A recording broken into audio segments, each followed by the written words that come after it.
আমাৰ গোৱালপাৰা জিলাৰ যিটো প্ৰাকৃতিক ভাৰসাম্য এই প্ৰাকৃতিক ভাৰসাম্যৰ বাবে হাছিলা বিল, উৰ্পদ বিল আৰু আমাৰ কুৰ্মী বিল এই তিনিটা জেগা খুব কুমৰী বিল, কুমৰী, উৰ্পদ আৰু হাছিলা।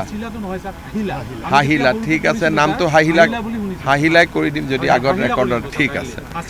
হয়, এই তিনিওটা জলাশয় আমাৰ গোৱালপাৰা জিলাৰ প্ৰাকৃতিক ভাৰসাম্যৰ বাবে খুব প্ৰয়োজনীয়।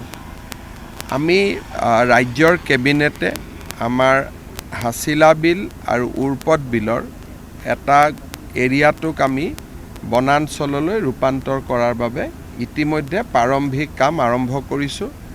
3 মাহৰ ভিতৰত ৰাইজৰ মতামত আৰু শুনানি লৈ এই দুইখন বিলক আমি বনাঞ্চললৈ ৰূপান্তৰ কৰিম আৰু আমাৰ কুমৰী বিলখনকো আমি বনাঞ্চললৈ কৰাৰ বাবে আমি প্ৰস্তাৱ ৰাখিছোঁ। ইয়াত বনাঞ্চলৰ লগে লগে পৰ্যটনো হ'ব আৰু তাৰ বাবে ইতিমধ্যে পৰ্যটন উন্নয়ন নিগমে ইয়াৰ এখন টুৰিজিম মাষ্টাৰ প্লেন নিৰ্মাণ কৰিব। তাৰ বাবে ইতিমধ্যে মই তেওঁলোকক দায়িত্ব দিছোঁ। আজি মই নিজে এবাৰ চাই গ'লোঁ আৰু সেই ধৰণে আমি ব্যৱস্থাখিনি আমি আগবঢ়াই লৈ যাম আৰু মই ৰাইজৰ সহযোগিতা কামনা কৰিম। উৰ্পদ বিল আৰু কুমৰী বিলতো যি বেদখল আছে সেই বেদখলখিনিও আমি আঁতৰাম। খালি মই ভাবোঁ যে বনাঞ্চললৈ ৰূপান্তৰ হোৱাৰ লগে লগে তাত কিছু ম্যাদী পট্টাও দিয়া আছে। ম্যাদী পট্টাখিনিতো আমি অধিগ্ৰহণ কৰি আঁতৰাব লাগিব। তেওঁলোকক আমাৰ যিটো লেণ্ড আইনমতে যিখিনি পাই দি আঁতৰাব লাগিব আৰু বেদখল কৰাখিনিক মই ভাবোঁ আমি ৰিকুৱেষ্ট কৰিলে তেওঁলোকে নিজে উঠি যাব। ৰাজ্যখিনি কি হ'ব ছাৰ? ৰাজ্যখিনিৰ ক্ষেত্ৰত আমি গোটেই বস্তুটো বহুদিনীয়া পুৰণা এটা ঘটনা, তাক আমি অলপ চোৱা চিতা কৰি আছোঁ।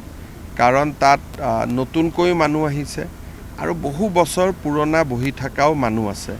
গতিকে গোটেই কথাখিনিক লৈ আমি বিভিন্ন ব্যক্তিৰ লগত আলোচনা কৰি আছোঁ। মোক আৰু 30-45 দিন সময় লাগিব, তাৰপিছত ৰাইজৰ লগত আহি কথা পাতিম। ছাৰ, ইয়াত যিহেতু যথেষ্ট মানুহ আছিলে, পৰিয়াল আছিলে আৰু বহুত পুৰণি কিছু ফেমিলি আছিলে, তেওঁলোকে পুনঃসংস্থাপনৰ কাৰণে কিবা পুৰণিটো ইয়াত থাকিবই নোৱাৰে, কাৰণ এভিকশ্যনটোৱে নতুন, মানে কি ইয়াত বহাটোৱে নতুন। গতিকে বহাটো কোন চনত বহিছেতো ছেটেলাইটত চাবই পাৰি। তাৰ আগত তেওঁলোক ক'ত আছিল? গতিকে ইয়াৰ আগত য'ত আছিলে তেওঁলোকক আমি তাতে যোৱাৰ কাৰণে সুবিধা কৰি দিম। আৰু যদি কোনোবা একেবাৰে লেণ্ডলেছ আছে কথাটো বেলেগ, কিন্তু ইয়াততো নতুনকৈ অহা আৰু মানুহটো ক'ৰবাৰ পৰা আহিব লাগিব নহয়। গতিকে প্ৰথম আমি জানিব লাগিব ক'ৰ পৰা আহিছিলে। গতিকে যিখিনি মানুহে নিজৰ জেগালৈকে উভতি যাব নোৱাৰে তেওঁলোকৰ লগত আমি পিছত কথা পাতিম। কিন্তু এই গোটেই ঘৰবোৰ দেখিলে আপুনি গম পাব 10-12 বছৰ ধোৱা বা 15 বছৰ ধোৱা। তো 15 বছৰ আগততো পৰিয়ালটো ক'ৰবাৰ পৰা আহিছিলে নহয়। গতিকে প্ৰথম জানিব লাগিব তেওঁলোক ক'ৰ পৰা আহিছিলে। বোলে নহয় গৰাখহনীয়া হৈছিলে, মাটি গৈছিলে, তেতিয়া আমি সেই গাঁৱতে ব্যৱস্থা কৰি দিম। কিন্তু প্ৰথম আমি জানিব লাগিব প্ৰত্যেকজন মানুহৰ বুৰঞ্জী আৰু ইতিহাস। গতিকে আমি চেষ্টা কৰিম জানিবৰ কাৰণে। যাবগৈ, নিজে যাবগৈ তেওঁলোক। ইয়াতে যদি কিছুমান মানুহ কিবা কৰি থাকিব, কিছুমান মানুহ যাব, কিন্তু আমাৰ মানুহখিনি আমাৰ লক্ষ্য নহয়। আমাৰ লক্ষ্যটো হ'ল হাছিলা বিল। আমি হাছিলা বিলত কাকো আহিব নিদিওঁ। হাছিলা বিলখন আমি সংৰক্ষণ কৰিম। গতিকে আমাৰ লক্ষ্যটো মানুহখিনি নহয়, আমাৰ লক্ষ্যটো হ'ল হাছিলা বিল।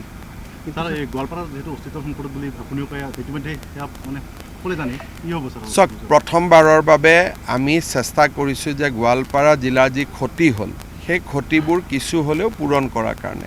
এই যে আজি আপোনালোকে চিন্তা কৰকচোন, গুৱাহাটীৰ দীপৰ বিলখনত যদি এনেকৈ মানুহ বহি যায় কি ঘটনা হ'ব।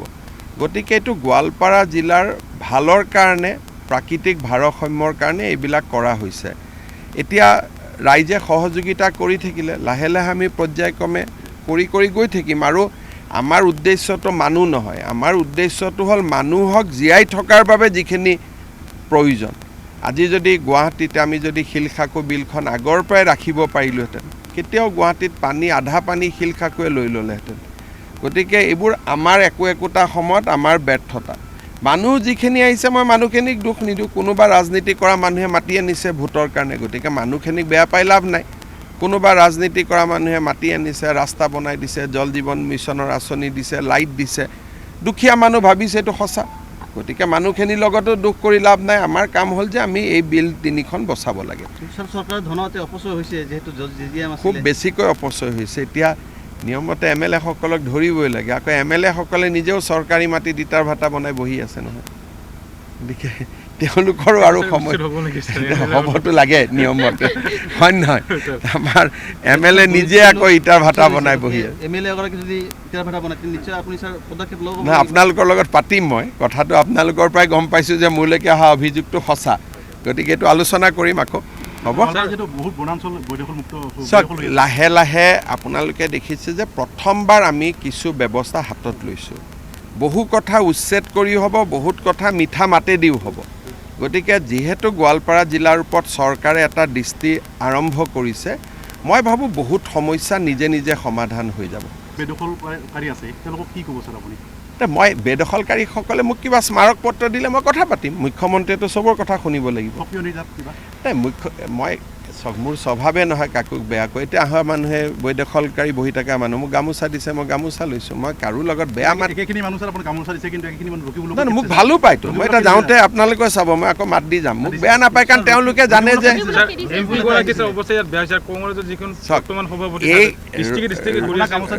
ৰকিবুল হুছেইন আৰু ৰচিদ মণ্ডলে ৰচিদ মলন্দন আমাৰ AK ৰচিদ আলমে তেওঁ চৰকাৰখনক চেলেঞ্জ কৰে এইটো কৰিবই আমি চাই ল'ম আৰে বাবা নিজে যেতিয়া আইনাৰ ঘৰত থাক তেতিয়া আৰু মানুহে গালি গালাজ কৰে নেকি নিজৰে ইটা ভাটা চৰকাৰী মাটিত আছে আকৌ তেওঁ বেলেগক চৰকাৰক চেলেঞ্জ দি আছে হয় নহয়